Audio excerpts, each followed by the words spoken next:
o'clock in the morning, and by 11:30, Jim had this dog under control, and it was giving us the skills, the basic skills of what to do by using a pinch collar.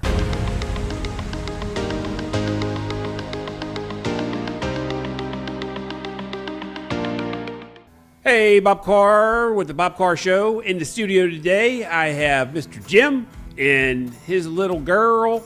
What's the little girl's name, Jim? Ahsoka. Ahsoka. And Jim runs one of the best dog training. I don't know if Jim wants me to call it dog training. It's building the foundation for a properly socialized dog in a human society. Yes, sir. There you go. That's a mouthful there, Jim. Yes, sir.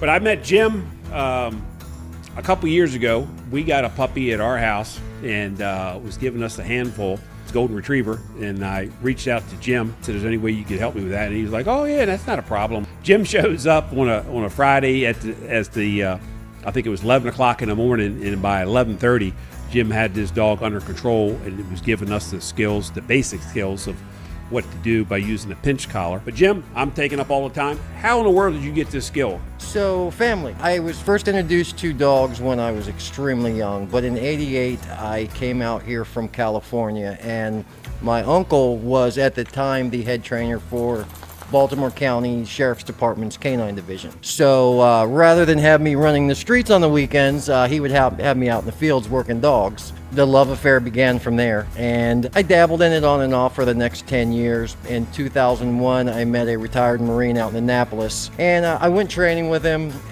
3 years, I pestered this man unrelentlessly for an internship, and after 3 years, he needed something from me that I could give him. I was an HVAC tech, so I put the HVAC in his house, and he gave me the $10,000 internship that I was looking for. In 2009, I left a career that I had been doing for 16 years, which was again HVAC, and went full-time with the dog thing. And in 2020, I was ready to finally get a facility of my own. Haven't looked back since. Tell the folks where that's located at and what all that you do there. Okay, so we're right off of 450 Woodcliff Road, 5800 Woodcliff Road, Suite 105. And we do everything from basic puppy training up to Ahsoka here, for instance. She is still very much a puppy, which is kind of why she's all over the place.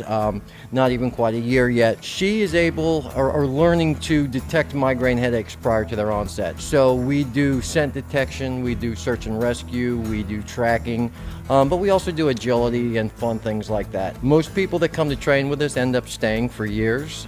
We've got many folks that have been with us 12, 13, 14 years.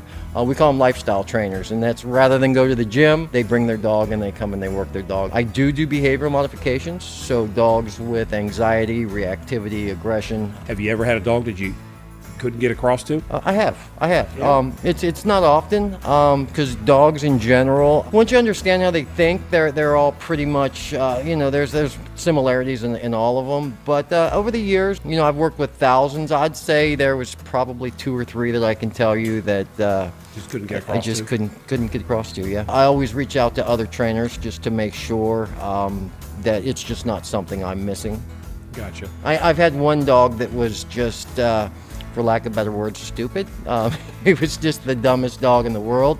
But he was not aggressive, he was not reactive. He was a handful in the house, so it just became, hey, can you manage this dog? We can.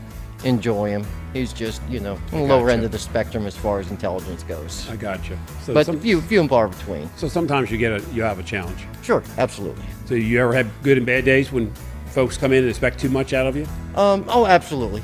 Absolutely, like any other career. But I would say, it's one of those careers where I don't ever get up dreading going in. It's always something different. We've been very blessed. What's the most rewarding for you? Probably the folks that contact me that are at the end of their rope. They're going to either have the dog rehomed, given away, or euthanized. And in a few lessons, that whole mindset has changed, and now it becomes what else can we do with our dog? And just to know that you were part of the process of saving a dog's life and giving the family peace. So that's got to be very rewarding. Absolutely. Jim, I appreciate you coming in today. Yes, sir. Thank you so much for I having hope me, Bob. Come back sometime in the future and we can talk more about dogs and dog training. Would love to. And appreciate that. And this wraps up another episode of the Bob Carr Show. If you enjoyed this, hit the like button below and stay tuned for another episode. Thanks for watching this episode of the Bob Carr Show. Hit the like button or subscribe below for more information about TLC services.